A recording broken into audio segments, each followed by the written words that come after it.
Hello दोस्तों, स्वागत है आपका पीवाई क्लासेस में। आज हम अपने क्विक रिवीजन के तहत देखेंगे पुदुचेरी। और सबसे पहले हम इसकी भौगोलिक स्थिति को समझने का प्रयास करेंगे। तो भौगोलिक स्थिति की समझने का प्रयास करेंगे उससे पहले हम इसके बारे में एक फैक्ट जान लेते हैं कि इसका नाम परिवर्तन कब हुआ। तो शुरुआत में इसका नाम पुडुचेरी कहते थे, फिर इसका नाम पांडिचेरी हुआ और अल्टीमेट 2006 में इसका नाम पुदुचेरी हुआ। तो आप इस फैक्ट को याद रखिएगा, इससे प्रश्न बन जाता है। तो आइए सबसे पहले हम इसकी भौगोलिक स्थिति को समझने का प्रयास करते हैं।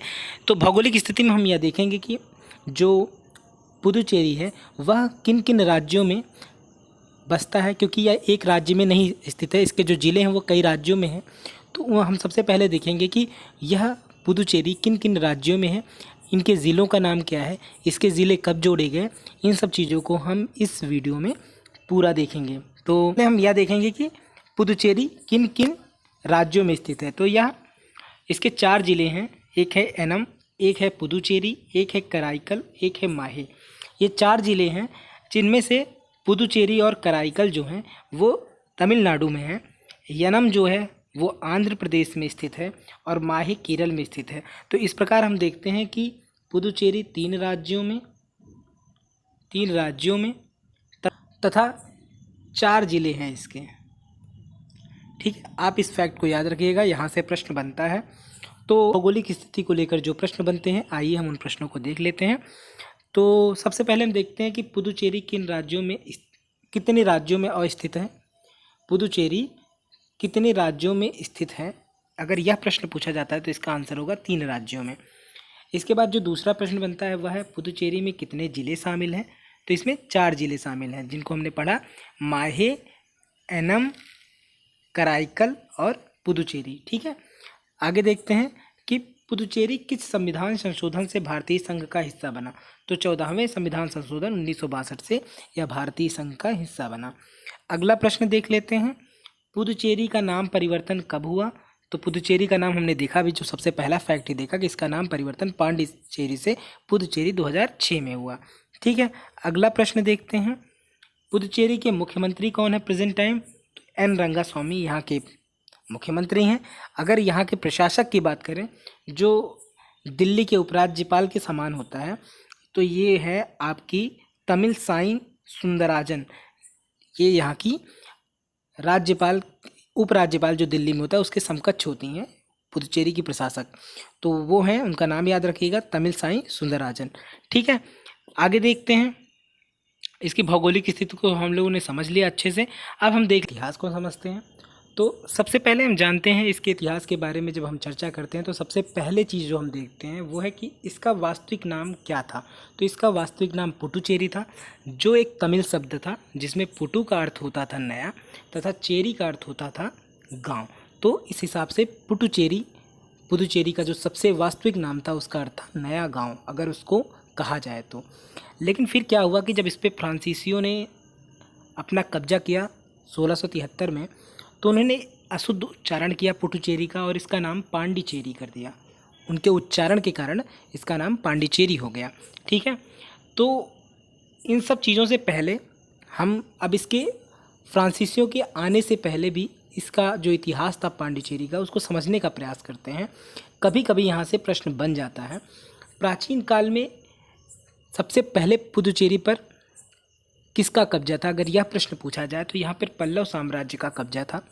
उसके उपरांत चोल साम्राज्य ने 10वीं शताब्दी पर पुदुचेरी पर कब्जा किया, जो आधुनिक पुदुचेरी है, पूर्व नाम जिसका पांडिचेरी है, उस पर शुरुआती कब्जा जो था वो पल्लव साम्राज्य का था 4वीं शताब्दी में। और उसके बाद 10वीं शताब्दी में इस पर चोलों का कब्जा हो गया। चोल के पश्चात इस पर पांड्य शासकों ने भी कब्जा किया। इसके बाद इस पर मुस्लिम शासकों के अधीन भी रहा जब मुगल काल आया। तो फिर इसके आधुनिक इतिहास में देखते हैं कि इस पर कौन कौन कब्जा किया, कैसे कैसे इसका हस्तांतरण हुआ अंग्रेज़ों, डचों और फ्रांसीसियों के बीच। यहाँ से प्रश्न बन सकता है, क्योंकि एक बार आईएएस में कोच्चि को लेकर ऐसा प्रश्न बना था कि कोच्चि को किसने कब्जा किया था, सबसे पहले किसने कब्जा किया था, किनके हाथों में उसका हस्तांतरण हुआ था। इस तरह के प्रश्न कोच्चि को लेकर बने थे। तो पुदुचेरी से बनने की प्रबल संभावना है। तो आप इस जो आधुनिक इतिहास का पुदुचेरी का फैक्ट है इनको याद रखने का प्रयास करिएगा। तो चलिए शुरू करते हैं, इसके आधुनिक इतिहास को देखते हैं, ये बहुत ही महत्वपूर्ण है। तो सबसे पहले देखते हैं कि इस पर फ्रांसीसियों ने कब कब्जा किया, क्योंकि पहली यही कंपनी थी जो यूरोपीय कंपनी थी जिसने पुदुचेरी पर कब्जा किया। तो सबसे फ्रांसीसी ईस्ट इंडिया कंपनी ने यहाँ पर अपना एक व्यापारिक केंद्र बनाया। ठीक है, आप इस फैक्ट को याद रखिएगा। फिर क्या हुआ कि 1693 में डचों और फ्रांसीसियों के बीच में एक युद्ध हुआ, जिसमें पुदुचेरी पर डचों ने फिर कब्जा कर लिया फ्रांसीसियों को हराकर। फिर उसके बाद 1699 में रिजविक की संधि हुई। रिजविक की संधि आप याद रखिएगा, ये महत्वपूर्ण है। इस संधि के तहत फ्रांसीसियों को पुनः पांडिचेरी प्राप्त हो गया। डचों ने पांडिचेरी को पुनः फ्रांसीसियों को लौटा दिया। ठीक है, फिर आगे देखते हैं, जब उनको पुनः मिल गया, जो उनका 1699 में उनको पुनः प्राप्त, तो आगे देखते हैं पांडिचेरी का क्षेत्र विस्तार देखते हैं। जब 1699 में रिजविक की संधि के तहत इनको प्राप्त हो गया पांडिचेरी फ्रांसीसियों को, तो उन्होंने इसका पुनः विस्तार किया। इसमें कई पांडिचेरी के अलावा अन्य कई जिलों को जोड़ा। तो 1720 में उन्होंने माहे को जोड़ा, 1731 में एनम को जोड़ा और 1798 में कराईकल को जोड़ा। ठीक है, तो इसी बीच में जब कराईकल नहीं जुड़ा था तो पांडिचेरी एक बार फिर अंग्रेजों ने 16 जनवरी 1761 को छीन लिया था फ्रांसीसियों से। तृतीय आंग्ल फ्रांसीसी युद्ध हुआ था, जिसमें गोंडू जो था वो फ्रांसीसियों का अध्यक्ष था, फ्रांसीसियों का वायसराय था। उसके नेतृत्व में तृतीय आंग्ल फ्रांसीसी युद्ध हुआ था, जिसमें फ्रांसीसियों की हार हुई थी। और इसी युद्ध में अंग्रेजों ने पांडिचेरी पर कब्जा कर लिया था।